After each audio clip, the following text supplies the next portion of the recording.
বিসমিল্লাহির-রহমানির-রহিম। প্রিয় সাংবাদিক বন্ধুগণ, আসসালামু আলাইকুম। আমি আজ আপনাদের সামনে যে বিষয়টা নিয়ে উপস্থিত হয়েছি, এটা দেশের জন্য, দেশের ভবিষ্যতের জন্য, আমাদের গণতন্ত্রের জন্য অত্যন্ত গুরুত্বপূর্ণ একটা বিষয়। এই বিষয়টি হচ্ছে, আপনারা জানেন যে নির্বাচন কমিশন তার রাজনৈতিক দলসমূহের নিবন্ধন আইন 2020 প্রণয়ন, নির্বাচনী আইন সংশোধনী প্রস্তাব এবং স্থানীয় সরকার নির্বাচন আইন 2020 প্রণয়নের নির্বাচন কমিশনের উদ্যোগ গ্রহণ করেছে, যেটা আমরা এর আগেও আমাদের একটা বক্তব্য দিয়েছিলাম, মনে আছে আপনাদের, যখন প্রথম এই চিঠিটা তারা আমাদের কাছে দেয়, আমরা সেই চিঠির উত্তরও তাদের দিয়েছিলাম। কিন্তু আমরা আমাদের কোনো প্রস্তাব তাদেরকে সেই সময় দেয়নি, কারণ আমরা মনে করছি এটা কোনো প্রয়োজন নেই। আমরা মনে করেছিলাম যে এটা একেবারে অপ্রয়োজনীয় একটা এক্সারসাইজ। এখনো আমরা ঠিক ওই অবস্থানেই আছি। ইতিমধ্যে আপনারা জানেন যে নির্বাচন কমিশন একটু পিছিয়ে উঠেছে। তারা কতগুলো আগে যে প্রস্তাবগুলো দিয়েছিল, সেই প্রস্তাবগুলো তারা অনেকগুলো বিদ্রোহ করে আবার তারা নতুনভাবে যাওয়ার চেষ্টা করছে, যদিও এটা এখন পর্যন্ত গৃহীত হয়নি এবং আপনার মন্ত্রিসভাতে অনুমোদন হয়নি, সেটা পাস করে আপনার পার্লামেন্টে যায়নি। তারপরেও আমাদের দায়িত্ব হিসেবে, রাজনৈতিক দলের দায়িত্ব হিসেবে নির্বাচন কমিশনের কাছে আপনাদের মাধ্যমে জানানো দরকার, জনগণকে জানানো দরকার যে বাংলাদেশে নির্বাচনের যে ব্যবস্থা, এটা প্রায় ভেঙে পড়েছে। এটার জন্য মূলত দায়ী আজকে নির্বাচন কমিশন, এবং ইতিপূর্বে যারা ছিলেন তারাও একইভাবে আপনাদের জন্য দায়ী। কিন্তু এই নির্বাচন কমিশন একেবারে তার সম্পূর্ণ অযোগ্যতা, তার ব্যর্থতা, তার মেরুদণ্ডবিহীনতা দিয়ে সেই নির্বাচন ব্যবস্থাটাকে ধ্বংস করে দিয়েছে। এই নির্বাচনের সবচেয়ে বড় সমস্যা যেটা নির্বাচন কমিশনের, যে প্রধান নির্বাচন কমিশন যিনি আছেন, কমিশনার, তার কোন মেরুদণ্ডই নেই। দুর্ভাগ্যজনক ভাবে একটা সাংবিধানিক একটা সংস্থা, পুরোপুরি ভাবে independent, they are suppose to be, তারা কিছুতেই সেটা থেকে বেরিয়ে আসতে পারে না, কারণ দলীয় ভাবে তারা তাদের সমর্থনে তারা এই কমিশনের কাছে। যাই হোক, আমি শুরু করছি। আমি আপনাদের সামনে আমাদের যে লিখিত বক্তব্য সেটা আপনাদের কাছে প্রেস করা হয়েছে, আমি আপনাদের কাছে একটু এটা পড়ে শোনাচ্ছি। সবগুলো হয়তো না পড়লেও কিছু কিছু পড়ে শোনাচ্ছি। প্রিয় সাংবাদিক ভাই ও বোনেরা, আসসালামু আলাইকুম। সাম্প্রতিক মাসগুলোতে মহামারী করোনা এই গ্রহের সকল মানুষের স্বাভাবিক জীবন প্রবাহকে বিপর্যস্ত করে ফেলেছে। বাংলাদেশেও জাতিকে মুক্তা দেশের স্বাভাবিক জীবন ব্যবস্থা ফিরে আসেনি, বরঞ্চ পরিস্থিতি আরো উদ্বেগজনক হয়ে পড়েছে। এমন পটভূমিকায় এই পর্যায়ে জাতীয় জনগুরুত্বপূর্ণ বিষয়ে নতুন যে কোনো ধরনের সিদ্ধান্ত গ্রহণ সম্পূর্ণভাবে অপ্রত্যাশিত। তা যদি হয় দীর্ঘ মেয়াদে রাজনৈতিক সংশ্লিষ্ট কিংবা জনগণের ভোটাধিকার বা অধিকার সংক্রান্ত বিষয়ের সঙ্গে জড়িত, তাহলে সেই বিষয়ে ন্যূনতম সিদ্ধান্ত গ্রহণের জন্য বর্তমান মহামারীকালীন সময় নিঃসন্দেহে অনুপযুক্ত। অর্থ নির্বাচন কমিশন এই সমিতিকে বেছে নিয়েছে রাজনৈতিক দলের নিবন্ধন আইন, স্থানীয় সরকার নির্বাচনের জন্য আইন, জাতীয় সংসদ নির্বাচনে আরপিও এর অনেকগুলো মৌলিক সংশোধনী নিয়ে আসার জন্য। বাংলাদেশ জাতীয়তাবাদী দল সহ বিভিন্ন রাজনৈতিক দল নির্বাচন কমিশনের এই উদ্যোগকে অপ্রয়োজনীয়, হঠকারী ও উদ্দেশ্য প্রণীত আখ্যা দিয়ে প্রত্যাখ্যান করেছে। এই উদ্যোগ কোন বিবেচনাতেই স্বাভাবিক কিংবা সময়োচিত নয়, বরং অস্বাভাবিক, অনভিপ্রেত, অগ্রহণযোগ্য এবং মহল বিশেষের উদ্দেশ্য বাস্তবায়নের অপকৌশল বলে আমরা মনে করি। প্রিয় সাংবাদিক বন্ধুগণ, যে কোনো জনগুরুত্ব সম্পন্ন নতুন আইন প্রণয়নে জনমত গ্রহণ, সংশ্লিষ্ট জনদের অবারিত প্রদান অধিকার নিশ্চিত করা এবং আইনের ভাষা ও শব্দ চয়নের সতর্কতা গ্রহণ অতিশয় প্রয়োজনীয় পূর্ব শর্ত।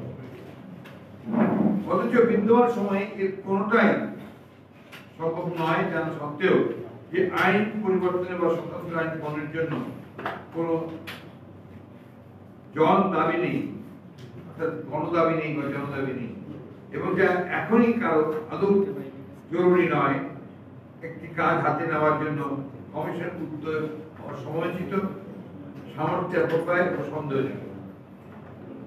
তাই দেশে বিদ্যমান সংকটময় সময় উত্তীর্ণ হওয়ার পর সংশ্লিষ্ট জনদের সাথে সময় নিয়ে বিস্তারিত আলোচনা করে মতামত গ্রহণ এবং জনমত সংগ্রহ করার মতো পরিবেশ সৃষ্টি না হওয়া পর্যন্ত এই বিষয়ে কোন প্রস্তাব বিলম্ব করা উচিত হবে না বিধায় এই গুরুত্বপূর্ণ নতুন আইন প্রণয়ন সংশোধনী কার্যক্রম স্থগিত রাখার দাবি জানিয়ে আমরা নির্বাচন কমিশনকে আনুষ্ঠানিক পত্র প্রেরণ করেছিলাম। সাংবাদিকবৃন্দ, রকিবউদ্দিন কমিশন থেকে শুরু করে এ পর্যন্ত নির্বাচনী আইনে যে পরিবর্তন হয়েছে সেটা দুটো দিক আছে। একটা হচ্ছে নির্বাচন ব্যবস্থাকে পুরোপুরি ধ্বংস করা, আর একটা হচ্ছে কমিশনকে দুর্বল ও অকার্যকর করা। বলার অপেক্ষা রাখে না যে ইতিমধ্যে বর্তমান কমিশন তার বিশ্বাসযোগ্যতা হারিয়েছে। সবচেয়ে পরিচালনের বিষয় হলো এই সময়ে যে কাজে তাদের একান্তভাবে নিবিষ্ট থাকা দরকার সেই আরপিও সহ বিদ্যমান নির্বাচনী আইনগুলোর সঠিক ও কঠোর প্রয়োগ না করে কমিশন অকাজে ব্যস্ত হয়ে পড়েছে। রাজনৈতিক দলগুলো ইসিকে চিঠি দিয়ে বলেছে আরপিও সংশোধনের প্রয়োজন নেই, ইসি কারোর সঙ্গে আলাপ আলোচনা ছাড়াই সংশোধন করেছে। এই প্রস্তাবে যেসব বিধান বাদ দেওয়া হয়েছে তার অন্যতম হল কমিশনের পক্ষ থেকে নির্বাচনী তফসিল ঘোষণা, প্রিজাইডিং অফিসার কর্তৃক ভোট গ্রহণ করা বন্ধ করা, সর্বোপরি আইনের গুরুতর লঙ্ঘনের জন্য প্রার্থিতা বাতিলের 91 ধারা ক্ষমতা রোধ। এসব ক্ষমতা রোধ করলে কমিশন একটা ছোট জগন্নাথে পরিণত হবে, যার মাধ্যমে কার স্বার্থ সিদ্ধি হবে তা আমাদের বোধগম্য। তবে তাদের সবচেয়ে ভয়ানক প্রচেষ্টা হল আমাদের নির্বাচন ব্যবস্থার কমিশনে শেষ ব্রেক টুকে দেওয়া। তারপরেই বর্তমান কমিশন ক্ষান্ত হচ্ছে না, তার প্রতিষ্ঠান হিসেবে নির্বাচন কমিশনকে স্থায়ীভাবে পঙ্গু করার জন্য উঠে পড়ে লেগেছে। ভবিষ্যতে একটি ভালো নির্বাচন কমিশন পাওয়ার পথ উন্নত করতে চায় নির্বাচন কমিশন। প্রিয় সাংবাদিক বন্ধুগণ, বর্তমান নির্বাচন কমিশন বিস্ময়কর কর্মকাণ্ডের জন্য ইতিমধ্যেই কুখ্যাতি অর্জন করেছে। গত 3.5 বছরে তাদের মেয়াদকালে অনেক অপচেষ্টায় লিপ্ত হয়েছে।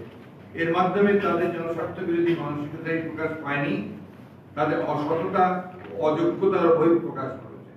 ভবিষ্যতে কোনো নির্বাচন সুষ্ঠু করার কোনো ইচ্ছা তাদের নেই।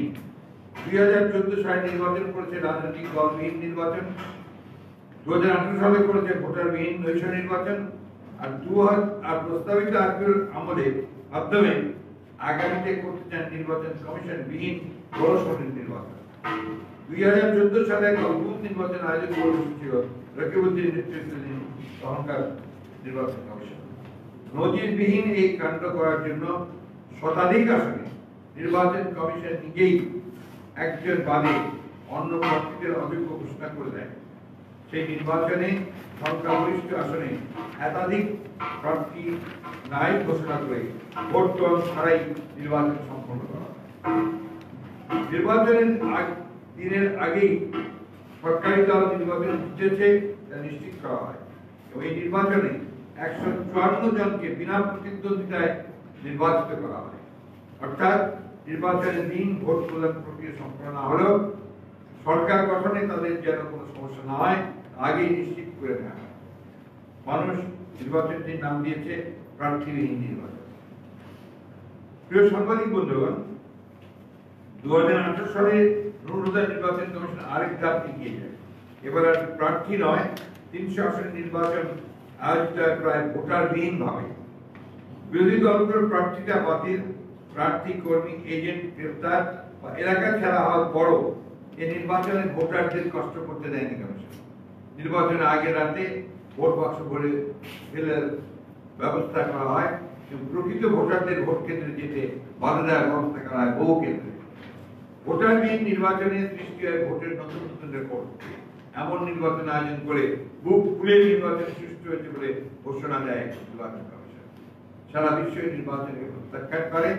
এবার নির্বাচন কমিশন প্রস্তুতি নেয় পরবর্তী নির্বাচন থেকে নির্বাচন কমিশন বিহীন নির্বাচন। এই জন্য তারা নিজেরাই কমিশনের বহু ক্ষমতাকে বাতিল করার প্রস্তাব করে গণপ্রতিনিধিত্ব আইন সংশোধনের জন্য তাদের প্রণীত খসড়া।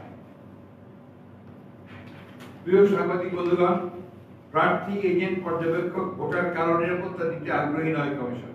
এটি দেখা গেছে আগের নির্বাচনে। যথেষ্ট ক্ষমতাবান হয়েও তার প্রশাসন আর পুলিশকে তাদের অন্যায় কাজে বাধা দেয়নি।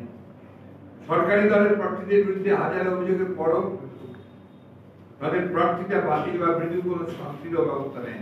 কাজেই অযথা ক্ষমতার বাতাবরণ রেখে প্রয়োজন সামনের নির্বাচনে তারা কারা প্রার্থী হতে পারবেন সেটি নির্ধারণ ক্ষমতা মনে হয় সরকারকেই তারা দিতে চায়।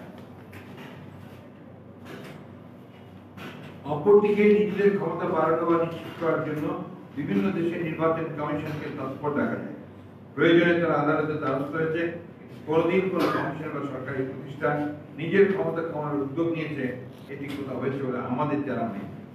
প্রকৃতপক্ষে নির্বাচন কমিশনের ক্ষমতা কমিয়ে নির্বাচন ব্যবস্থাকে ধ্বংসের ষড়যন্ত্র করেছে নুরুল্লাহর নেতৃত্বাধীন নির্বাচন কমিশন। এর আগে রকিবউদ্দিন কমিশনে এক কাজ করার চেষ্টা করেছিল, সফল হয়নি। আইন হচ্ছে একটা রক্ষা কবচ। আইন পরিবর্তনের কাজে কমিশন হাত দিতে পারে না। সরকার চাইলে নির্বাচন কমিশন সরকারকে আইন করার পরামর্শ দিতে পারে, কিন্তু সব প্রণোদিত হয়ে কমিশনের আইন প্রণয়নের উদ্যোগ সংবিধানের 119 অনুচ্ছেদের সাথে সাংঘর্ষিক। আইন পরিবর্তন করে নিজেদের ক্ষমতা খর্ব করা অনেকটা আত্মহত্যার সামিল। বর্তমান কমিশনের অকার্যকারিতা সম্পর্কে সবাই জানে। আইন পরিবর্তন করার মাধ্যমে তারা জনগণের কাছে আরো ভিন্ন হিসাবে গণ্য হবে। বর্তমান আইনে মনোনয়নপত্র বাতিলের এখতিয়ার নির্বাচন কমিশনের। কমিশন এই ক্ষমতা নিজেদের কাছে রাখতে চায় না, ফলে কমিশন বিরাটে পরিণত হবে এই মর্মে একজন নির্বাচন কমিশনার মন্তব্য করেছেন। আপনারা জানেন যে একজন নির্বাচন কমিশনার প্রথম থেকেই তিনি আপনার এই এডিটিং কর্মকাণ্ডগুলোর বিরোধিতা করছেন এবং প্রকাশ্যে তিনি বিবৃতি দিয়েছেন। প্রিয় সাংবাদিকবৃন্দ, বাংলাদেশ নির্বাচন কমিশন সাংবিধানিকভাবে স্বাধীন প্রতিষ্ঠান। বর্তমান নির্বাচন কমিশন এখনো স্বাধীন নেই। তারা সরকারের হুকুম তামিলের জন্য আজ্ঞাবহ প্রতিষ্ঠানে পরিণত হয়েছে। কমিশন সরকার নির্দেশিত প্রক্রিয়ায় সকল কাজ করছে। এর সর্বশেষ দৃষ্টান্ত হল জাতীয় পরিচয়পত্রের প্রকল্প কমিশন সরকারের আদেশ দেওয়ার প্রস্তাব। এটা হলে ভোটার তালিকা তৈরির ক্ষমতা সরকারের কাছে চলে যাবে, ফলে সরকার নিজের ইচ্ছা মতো ভোটার তালিকা প্রণয়নের সুযোগ পাবে। সেই ভোটার তালিকায় প্রকৃত ভোটার নয়, সরকারি দলের পছন্দের লোককে স্থান করে দেওয়া হবে, তাতে কোনো সংখ্যা নেই। এটা জাতির জন্য একটা অশনি সংকেত ছাড়া কিছুই নয়। অথচ সুষ্ঠু নির্বাচনের জন্য একটি সঠিক ও স্বচ্ছ ভোটার তালিকার অপরিহার্যতা সকলের জানা। আর অকারণে দুঃখিত, আর এই কারণে সংবিধানের 119(1)(2) অনুচ্ছেদে রাষ্ট্রপতি নির্বাচন, সংসদ নির্বাচন আর সংবিধান অন্য কোন নির্বাচনের জন্য ভোটার তালিকা প্রণয়ন, তত্ত্বাবধান, নির্দেশ, নিয়ন্ত্রণ নির্বাচন কমিশনকে প্রদান করা হয়েছে। সংবিধানের 119(1)(2) অনুচ্ছেদ নিম্নরূপ: নির্বাচন কমিশনের দায়িত্ব। 119(1) রাষ্ট্রপতি পদে ও সংসদের নির্বাচনের জন্য ভোটার তালিকা প্রস্তুতকরণের তত্ত্বাবধান, নির্দেশ ও নিয়ন্ত্রণ এবং অনুরূপ নির্বাচন পরিচালনার দায়িত্ব নির্বাচন কমিশনের উপর ন্যস্ত থাকবে। নির্বাচন কমিশন এই সংবিধান অনুযায়ী রাষ্ট্রপতি পদে নির্বাচন অনুষ্ঠান করবেন, সংসদ সদস্যদের নির্বাচন অনুষ্ঠান করবেন, সংসদে নির্বাচনের জন্য নির্বাচনী এলাকার সীমানা নির্ধারণ করবেন এবং রাষ্ট্রপতির পদে এবং সংসদের নির্বাচনের জন্য ভোটার তালিকা প্রস্তুত করবেন। উপরিউক্ত দফাসমূহে নির্ধারিত দায়িত্বসমূহের অতিরিক্ত যেরূপ দায়িত্ব এই সংবিধান বা অন্য কোন আইনের দ্বারা নির্ধারিত হবে, নির্বাচন কমিশন সেইরূপ দায়িত্ব পালন করবে। প্রিয় সাংবাদিক বন্ধুগণ, কমিশনের কার্যক্রম থেকে মনে হচ্ছে কমিশন প্রাতিষ্ঠানিকভাবে দায় মুক্তি নিতে চাচ্ছে। কমিশনের দায় দায়িত্ব পালনের যে সাংবিধানিক বাধ্যবাধকতা রয়েছে, আইন পরিবর্তন করে সেটি থেকে তারা মুক্তি পেতে চাচ্ছে। অথচ কোন আইন করে সাংবিধানিক দায় দায়িত্ব থেকে মুক্ত হওয়ার সুযোগ নেই। কেননা সংবিধান হচ্ছে supreme law of the country. ভাবতে এমন যেহেতু আমরা কিছু করতে পারছি না, সেহেতু আমাদের দায় দায়িত্ব থাকার দরকার নেই। একটি প্রতিষ্ঠান তখন নিজেকে ধ্বংস করতে চায় যখন সে প্রাতিষ্ঠানিকভাবে নিজেকে দায়মুক্ত ঘোষণা করতে চায়। মনে হচ্ছে ক্ষমতা ছেড়ে দিয়ে কমিশন এক ধরনের স্বস্তির জায়গায় চলে যেতে যাচ্ছে। এসব সংশোধনের প্রস্তাব আসলে সরকার নির্বাচন কমিশনের সময় ক্ষেপণের একটি চাল বা অপকৌশল বলে অনেকে মনে করেন। প্রিয় সাংবাদিক বন্ধুগণ, জাতীয় সংসদ নির্বাচন সংক্রান্ত আইন, গণপ্রতিনিধিত্ব আদেশ 1972 এর নাম গণপ্রতিনিধিত্ব আইন 2020 এবং এই আইন থেকে প্রার্থীতা বাতিলে ইসির ক্ষমতা বাদ দিয়ে আইন সংশোধনের প্রস্তাব তৈরি করেছিল। আইন মন্ত্রণালয়ে পাঠানো হয়েছিল প্রার্থীতা বাতিলের ক্ষমতা নীতিতে রাখার ইসির প্রস্তাবের সাথে দ্বিমত পোষণ করেছে আইন মন্ত্রণালয়। সম্প্রতি আইন মন্ত্রণালয় থেকে পাঠানো হয়েছে। ইসির এই উদ্যোগ ব্যাপকভাবে সমালোচিত হয়েছে। নির্বাচন কমিশনের মাহবুব তালুকদারও এর বিরোধিতা করেন। ইসি সচিব সাংবাদিকদের প্রশ্নের জবাবে স্বীকার করেন নিজের ক্ষমতা নিজের ছাড় দেওয়ার কোনো সুযোগ নেই। যারা গেছে নানা সমালোচনার মুখে শেষ পর্যন্ত গণপ্রতিনিধিত্ব আদেশের নাম পরিবর্তন, প্রার্থীতা বাতিলে ইসির ক্ষমতা বাদ দেওয়ার প্রস্তাবনা থেকে পিছু হটেছে নির্বাচন কমিশন।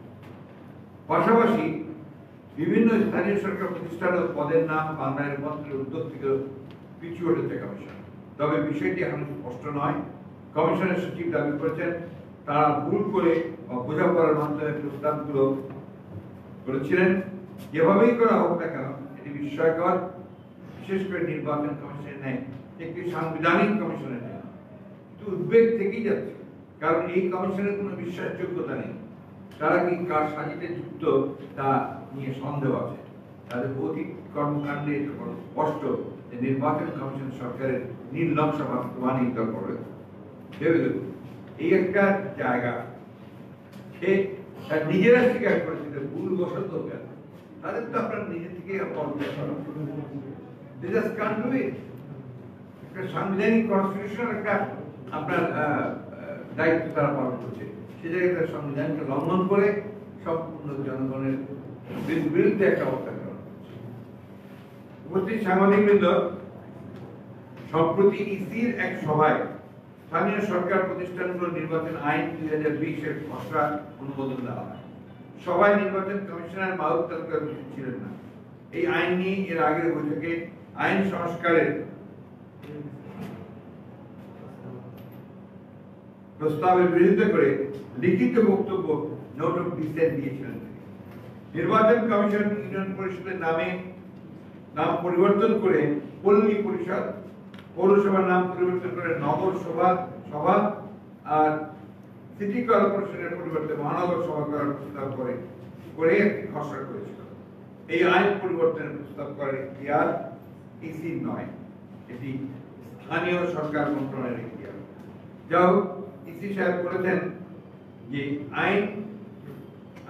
ইসি সচিব বলেছেন আইন বাংলায় রূপান্তর করা হলেও প্রতিষ্ঠান ও পদের নাম একই থাকে। উপস্থিত সাংবাদিকবৃন্দ, নির্বাচন কমিশনের প্রধান অংশীজন হচ্ছে রাজনৈতিক দল সহ নির্বাচন সংশ্লিষ্ট সমন্বয়। তাই খুব স্বাভাবিকভাবেই নির্বাচন সংশ্লিষ্ট যে কোনো আইন করতে হলে অংশীজনের মতামত নেওয়া অপরিহার্য। নির্বাচন কমিশন আইন সংশোধনে রাজনৈতিক দল সহ অন্যান্য অংশীজনের সঙ্গে আলোচনা করার প্রয়োজন বোধ করে। ইসির এই উদ্যোগে শুধুমাত্র রাজনৈতিক দল সমূহকে ক্ষুব্ধ করেনি, খোদ নির্বাচন কমিশনের একজন সদস্য স্পষ্টভাবে আপত্তি জানিয়েছেন। বিভিন্ন গণমাধ্যম সূত্রে প্রথম আলো 28 আগস্ট 2020 জানা যায় প্রাথমিক খসড়ায় প্রার্থিতা বাতিল জরিমানার বিষয়টি ছিল, পরে বাদ দেওয়া হয়েছে। এর মাধ্যমে প্রমাণিত হয় কমিশনের অনেক সিদ্ধান্ত সম্পর্কে কমিশনাররা পর্যন্ত অজ্ঞাত। নিঃসন্দেহে নির্বাচন কমিশনের স্বেচ্ছাচারিতা, এই ধরনের স্বেচ্ছাচারিতায় মূলত সামগ্রিকভাবে বাংলাদেশের নির্বাচনী ব্যবস্থাপনাকে ধ্বংস করে দিয়েছে। প্রিয় সাংবাদিকবৃন্দ, ইসি কর্তৃক বিভিন্ন স্থানীয় সরকারের নামকরণ প্রস্তাব এর প্রেক্ষিতে বাংলাদেশ সুপ্রিম কোর্ট প্রদত্ত 15টি রায় পনির বনাম নির্বাচন কমিশন মামলায় 1992 সালের রায়ের কথা স্মরণ করা যেতে পারে।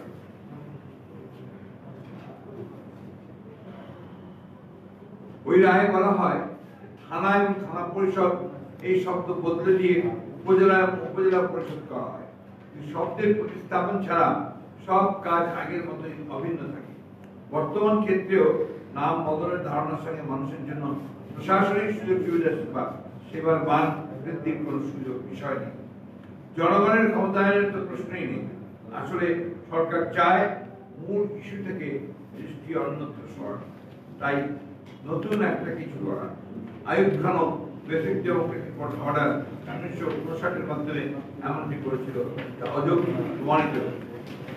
প্রিয় সাংবাদিক বন্ধুগণ, নির্বাচনকে সুষ্ঠু এবং সংক্রান্ত বিষয়গুলোকে যুগোপযোগী করতে বিভিন্ন আইনের সংস্কারের প্রয়োজন রয়েছে। এই কারণে প্রায় প্রতিটি নির্বাচনের আগে অথবা নির্বাচনে প্রয়োজনে নির্বাচনী আইন গণপ্রজাতন্ত্র অধ্যাদেশ 1972, রিপ্রেজেন্টেশন অফ পিপলস অর্ডার 1972 বহুবার সংস্কার হয়েছে, কিন্তু মূল আইনের নাম পরিবর্তন করা হয়। কিন্তু এবার কোন কারণ বা যুক্তিতে নির্বাচন কমিশন গণপ্রতিনিধিত্ব অধ্যাদেশ 1972-কে পরিবর্তন করে গণপ্রতিনিধিত্ব অধ্যাদেশ 2020 করতে যাচ্ছে, তার কোনো ব্যাখ্যা পাওয়া যায় না। আরপিও 1972 বাংলাদেশের স্বাধীনতা ও বাংলাদেশের সংবিধান 1972-এর সঙ্গে সম্পৃক্ত। কোন কারণে নির্বাচন কমিশন ঐতিহাসিক দলিলের নাম সহ কোন যে বদলাতে প্রস্তাবনা দিয়েছে তা বোধগম্য নয়। এটি একটি কাণ্ড জ্ঞানহীন এবং ঐতিহাসিক ধারাবাহিকতা বিবর্তিত প্রস্তাব, যা মোটেও গ্রহণযোগ্য নয়। ভারতের মূল আইনের নাম রিপ্রেজেন্টেশন অফ পিপলস অ্যাক্ট 1951, বহু সংস্করণ হয়েছে, নামটি পরিবর্তন হয়, কারণ নির্বাচন কমিশন জন্মে ভারতের স্বাধীনতা সংবিধানের সঙ্গে। প্রিয় সাংবাদিক বৃন্দ, অস্বীকার করার সুযোগ নাই বাংলাদেশের চলমান বাস্তবতায় রাজনৈতিক দল নিবন্ধনের প্রয়োজন রয়েছে। সেই আইন কখনোই সমর্থনযোগ্য হতে পারে না যে আইনের মারফতে দেশের অধিকাংশ রাজনৈতিক অঙ্গনে অধিকাংশ সক্রিয় দল নির্বাচনী প্রক্রিয়ার বাইরে থাকতে বাধ্য হবে। একটি রাজনৈতিক দলের যে নিবন্ধনের আগেই দেশের প্রায় 1/3 জেলায় অফিস বা কমিটি কথা বলা হয়েছে, সেটা মোটেও বাস্তবসম্মত নয়। তাছাড়া রেজিস্ট্রেশন আগে প্রস্তাবিত দলীয় প্রতীকে কারো নির্বাচন করার সুযোগ নেই। বেশিরভাগ সক্রিয় রাজনৈতিক দলকে নিবন্ধনের আওতায় আনতে হলে নির্বাচন কমিশনকে এই বিধান পুনর্বিবেচনা করতে হবে। অন্যথায় বর্তমানে যে 40টি নিবন্ধিত দল আছে, সেগুলোর বাইরে কোনো দল নির্বাচন করতে পারবে না। সম্প্রতি নির্বাচন কমিশনের আহ্বানের পরিপ্রেক্ষিতে 76টি রাজনৈতিক দল নিবন্ধনের জন্য নির্বাচন কমিশনে আবেদন জানিয়েছিল, কিন্তু পরীক্ষা নিরীক্ষার পর সেগুলোর কোনটি অনুমোদন পায়নি। শর্তের কড়াকড়ির কারণে এমনটি হয়েছে। অতএব বাস্তবতা নিরিখে দেশে গণতন্ত্র প্রতিষ্ঠায় রাজনৈতিক দলের অধিকতর অংশগ্রহণের সুবিধার্থে আমরা মনে করি নতুন দলের নিবন্ধনের ক্ষেত্রে নতুন আইনের খসড়ায় উল্লিখিত প্রস্তাব গ্রহণযোগ্য নয়। প্রিয় সাংবাদিক বন্ধুগণ, কে.এম. নুরুল হুদার নেতৃত্বাধীন বর্তমান কমিশন দায়িত্ব নেওয়ার সময়কাল ইতিমধ্যেই 3 বছরের বেশি সময় পেরিয়েছে। অথচ এই সময়কালে এই কমিশন একটিও সুষ্ঠু নির্বাচনের আয়োজন করতে পারেনি। এই অবস্থায় নির্বাচনী আইন সংশোধনের নামে বিধ্বস্ত নির্বাচন প্রক্রিয়াকে আরো দুর্বল করার প্রয়াস কোনোভাবেই সমর্থনযোগ্য নয়। বরং ইসির উচিত নির্বাচনী ব্যবস্থায় যে ক্ষতি হয়েছে তারা ইতিমধ্যেই করেছে, সেই ক্ষতিপূরণ করার নতুন কোন সরবরাহের হাত থেকে নির্বাচনী ব্যবস্থাকে রক্ষা করা। প্রিয় সাংবাদিক ভাই ও বোনেরা, দীর্ঘদিন যদি কোনো দেশ গণতন্ত্রের ঘাটতি ও আইনের শাসন থেকে বিচ্যুত থাকে, তবে সেই দেশ বা সমাজের স্বাভাবিক ব্যবস্থাপনা মুক্ত হয়ে পড়ে। বৈশ্বিক মহামারী করোনার মধ্যে একটি পুরো অরাজনৈতিক বিষয় সরকার বাস্তবিক অর্থেই সামলাতে পারেনি। এই সময়ে সর্বত্র গণতন্ত্র ও আইনের শাসনের ঘাটতি, রাষ্ট্রের গুরুত্বপূর্ণ প্রতিষ্ঠানগুলোর অযোগ্যতা, অদক্ষতা ও ব্যবস্থাপনা চরম প্রকট আকার ধারণ করেছে। এরকম একটি অবস্থা থেকে বেরিয়ে আসতে হলে গণ আন্দোলনের কোনো বিকল্প নয়। প্রিয় সাংবাদিক বন্ধুগণ, বর্তমানে নির্বাচন ব্যবস্থার কথা বলেন না আপনারা, মানুষ ও গণতন্ত্রে বিশ্বাসী কোন রাজনৈতিক দলের ন্যূনতম শ্রদ্ধা কিংবা আস্থা নাই। আর এই জন্য নিঃসন্দেহে গত 10 বছরে বাংলাদেশে গণতন্ত্রকে যারা গড়াটিকে হত্যা করেছে, কেবলমাত্র তারা এবং তাদের সহযোগী হিসেবে নির্লজ্জ ভূমিকা রাখা বর্তমান শাসক গোষ্ঠীর বসনগত নির্বাচন দায়ী। এই নির্বাচন কমিশন বাতিল করতে হবে। একটি নিরপেক্ষ সরকারের তত্ত্বাবধানে এবং একটি স্বাধীন নিরপেক্ষ নির্বাচন কমিশনের পরিচালনায় দেশে একটি অবাধ ও সুষ্ঠু নির্বাচনের মাধ্যমে জনগণের ভোটাধিকার নিশ্চিত করে জনগণের সরকার প্রতিষ্ঠা করতে হবে। আল্লাহ হাফেজ। বাংলাদেশ। ধন্যবাদ। মূল কথাটা হচ্ছে যেটা আমি বারবার করে আপনাদেরকে বলেছি, বাংলাদেশ প্রায় সমস্ত গণতন্ত্রের বিশ্বাসী তারা বিশ্বাস করছে, তারা বলছে গণতন্ত্র যদি না থাকে, মূল ফান্ডামেন্টাল জিনিস যদি না থাকে, তাহলে আপনার ইলেকশন কমিশন বলেন, অন্যান্য প্রতিষ্ঠানগুলো বলেন, যারা গণতন্ত্রের ভিত্তিটাকে শক্ত করে, রাষ্ট্রের ভিত্তিকে শক্ত করে, কোনটি আপনার সুষ্ঠুভাবে কাজ করতে পারে। এবং এটা বাংলাদেশে সবচেয়ে বেশি প্রমাণিত হয়েছে যে যেহেতু এখানে গণতন্ত্র কাজ করেনি, যেহেতু এখানে আপনার যারা সরকারে আছেন তারা জোর করে ক্ষমতা দখল করে রাখতে চাইছেন, এবং তাদের মূল উদ্দেশ্যটাই আমরা বারবার বলছি, উদ্দেশ্য হচ্ছে শুধু ক্ষমতার দিকে তাকানো, একদলীয় শাসন ব্যবস্থা পৌঁছতে পারে, যাতে তারা আজীবন তারা ক্ষমতায় থাকতে পারে। আজকের যে উদ্যোগ, এই উদ্যোগে দেখেন সবচেয়ে ভালো হচ্ছে কি, যে ক্ষমতা দেওয়া যে ইলেকশন কমিশনকে, সেটাই তারা বাদ দিতে যাচ্ছে, দিয়ে সরকারের হাতে ক্ষমতা দিয়ে যাচ্ছে। তো it will definitely become another totally autocratic fascist country, one party system. এই বিষয়গুলো দেশের মানুষের উপলব্ধি করা দরকার, সমস্ত রাজনৈতিক দলগুলো উপলব্ধি করা দরকার, দেশপ্রেমিক শক্তির উপলব্ধি করা দরকার, এবং উপলব্ধি করে ঐক্যবদ্ধ কোনো আন্দোলনের মধ্যে তাদের সেই হারিয়ে যাওয়া স্বাধীনতা, হারিয়ে যাওয়া গণতন্ত্রকে ফিরিয়ে আনা প্রয়োজন, যেটা আমরা বারবার করে বলে আসছি। আমরা সেখানে আমরা অনুরোধ করব দেশের মানুষকে যে তারা এই বিষয়ে ঘুরে দাঁড়াবেন, শক্ত হবেন। এবং এই যে হাস্যকর নির্বাচন কমিশনের ভূমিকা, আপনার গত নির্বাচনে দেখেছেন পুরোপুরি হাস্যকর, মানুষ হেসেছে।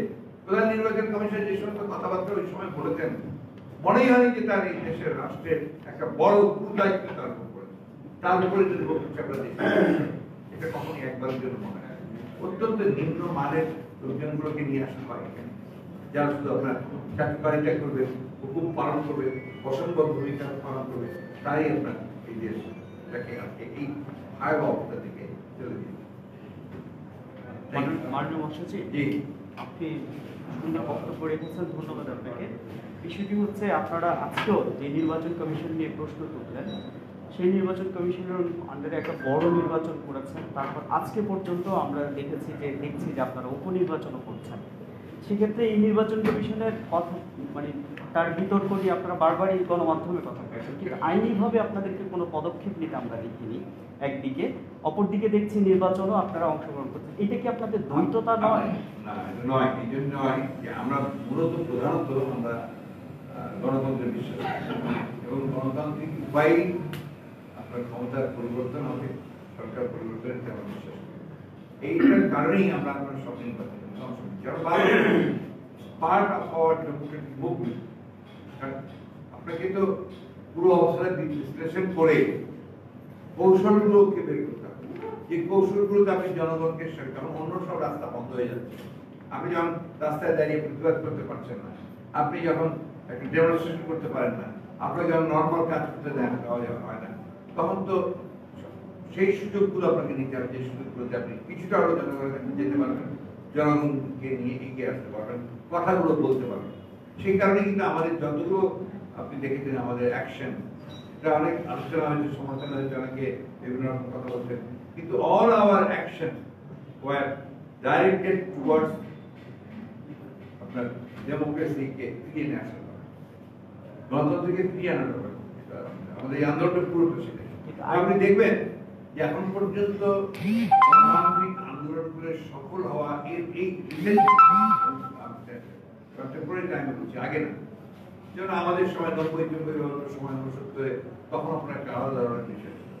এখন কিন্তু জাস্ট ওয়ান দিকে প্লাস ওয়ান দিকে রিয়েলি ডিফিকাল্ট আপনার একটা ডিক্টেটরশিপ থেকে ডেমোক্রেসি ফিরিয়ে আনার ব্যাপারে, এবং আপনার একটা গণতন্ত্রকে আবার তৈরি করার ব্যাপারে এই আন্দোলনটা আপনাকে বিভিন্ন ভাবেই করতে হবে। আইনের দ্বারস্থ হচ্ছেন না।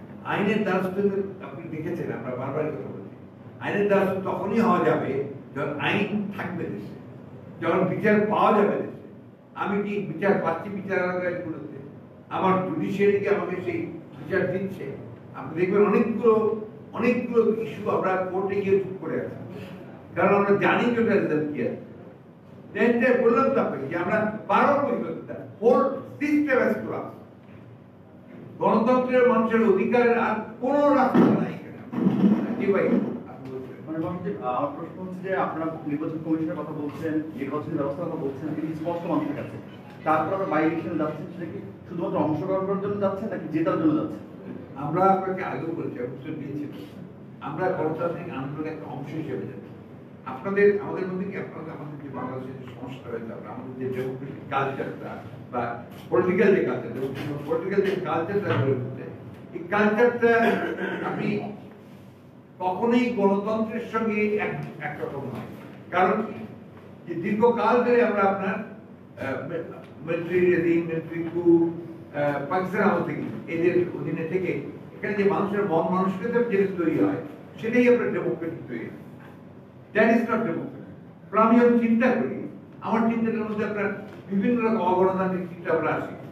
কারণ এখানে তো আপনি স্ক্যান্ডিনেভিয়ান কান্ট্রিগুলোর মতো বা ইউরোপিয়ান কান্ট্রিগুলোর মতো আপনি you cannot depend on election commission. You cannot depend on your government যে তারা নিরপেক্ষ থেকে আপনাকে সরকার পরিবর্তন করবে। এখানে কালচারটা তৈরি হয়েছে যে এবার দখল করে ফেলতে হবে আমাকে সব। সেই দখল করে ফেলার মানসিকতা থেকে আপনি দেখবেন কেন আপনার, আমি তো বলবো যে কেয়ারটেকার গভর্নমেন্টের প্রস্তাব যারা দিয়েছিল সেটা আওয়ামী লীগ আর যেই হোক, তারা এই দেশের মানুষের জন্য, ভবিষ্যতের জন্য সবচেয়ে ভালো একটা প্রস্তাব দিয়েছে। কারণ এখানকার কালচার যেটা তৈরি হয়েছে যে আমি সব দখল করে রাখবো, যে ক্ষমতা থাকবে। আজকে কি হয়েছে, আপনার একটা ইনস্টিটিউশন আপনার মানে মানুষের পক্ষে নেই। কোথায় জুডিশিয়ারি? আপনি চিন্তা করে দেখেন যে একটা চিফ জাস্টিসকে বেজ্জতি করে দেশ থেকে বের করে দেওয়া হতো, আপনার জুডিশিয়ারি অবস্থা কি হলো?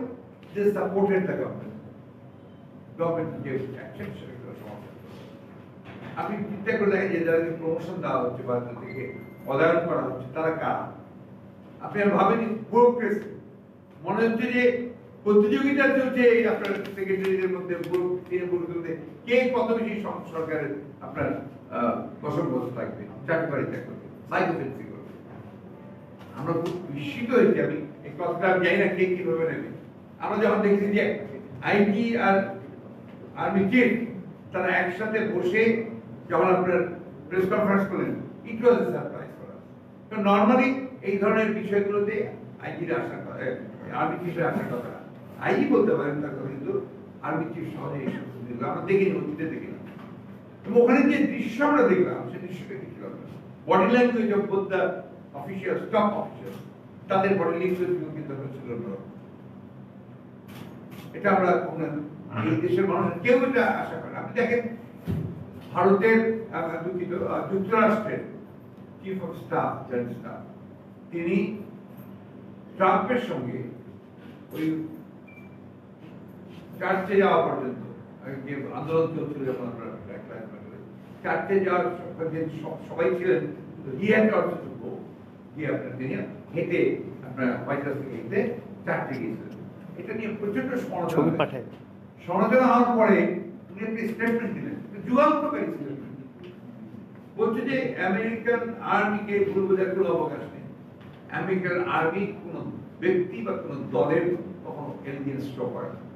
Their allegiance is to their constitution. That is patriotism. That is a democratic country. এটাই হচ্ছে আপনার গণতন্ত্র। এই সাহস, এইসব জিনিস যদি মানুষ না দাঁড়াতে পারে, তাহলে আপনার আমরা অনেক ত্যাগ স্বীকার করেছি, অনেক কষ্ট করেছি, অনেক আপনার রক্ত দিয়েছি, এখনো রক্ত দিচ্ছে। কালকে রাত্রে আমাদের আরেকজন আপনার জয়েন্ট সিংহী মহানা করেন, তাকে আপনার করোনা অবস্থায় ধরে নিয়েছে, করোনা ধরে নিয়েছে, অপরাধ একটা মামলা হাজিরা দেয়নি বা কিছু চলছে। এখন আবার শুরু হয়েছে নতুন করে আমাদের যে কেসগুলো আপনার হাইকোর্ট স্টে করে দিয়েছিল, সেই কেসগুলোকে আবার নিয়ে আসছে, সুপ্রিম কোর্টে নিয়ে যাচ্ছে। দেখ, আমরা অত্যন্ত ধন্যবাদ দিতে চাই, সুপ্রিম কোর্ট চেষ্টা করছে তাদের আইনকে মর্যাদা দেওয়ার। তারা না প্রত্যেকটা কেসই এখন যতগুলো গেছে সেগুলো তারা নাকচ করেছেন, খারিজ করে দিয়েছেন। ওই চেষ্টাটা করছে। একজন চিফ জাস্টিসকে যখন বন্দুকের মুখে বের করে দেওয়া হয়, আপনি বলেন আপনি কোথায় বিচার পাবেন? কোন বিচারক কতটা সাহস থাকবে, কিভাবে থাকবে উনি ওখানে বলতে যাবেন, তারপর কিন্তু কিছু করছে। আমরা তারেক সাহেবের মামলায় আপনার খালাস ছিল একজন বিচারক, কি রিয়াক্টলি না কান্ট্রি নাই দেশে এখন পালিয়ে গেছে জীবন বাঁচা। এই চলছে আপনার এখন। জানি না বহুবার আপনাদের সঙ্গে আমি আলাপ করেছি যে আপনারা যখনই কোনো ওই যে ইতিহাসগুলো পড়বেন, আপনার জার্মানির যে দেখেন হিটলারের যে ভূমিকা, হিটলার বলেন ইলেক্টেড চ্যান্সেলর, তার দল জিতেছিল বহু ভোটে। ওই একই অবস্থা ছিল আপনার তখন যে তাদের সেই ন্যাশনালিজম, উগ্র জাতীয়তাবাদ, বর্ণবাদ, German is the greatest race হচ্ছে জার্মান। আজকে আমরা ট্রাম্পের এইসব সদস্য নিয়ে তারা কি করেছে, একটার পর একটা তাদের দেশে তাদের মানুষদের এক একটা কমিউনিটিকে শেষ করে। আমরা প্রথমে জুদের শুরু করেছি, জুদের ব্যাপারে যখন আমরা কথা বলতে গেছে সিভিল সোসাইটির লোকেরা, পলিটিক্যাল পার্টির লোকেরা তাদের ভিতরে নিয়েছে। যখন সাংবাদিকরা কথা বলতে গেছে এই বিষয়ে, সাংবাদিক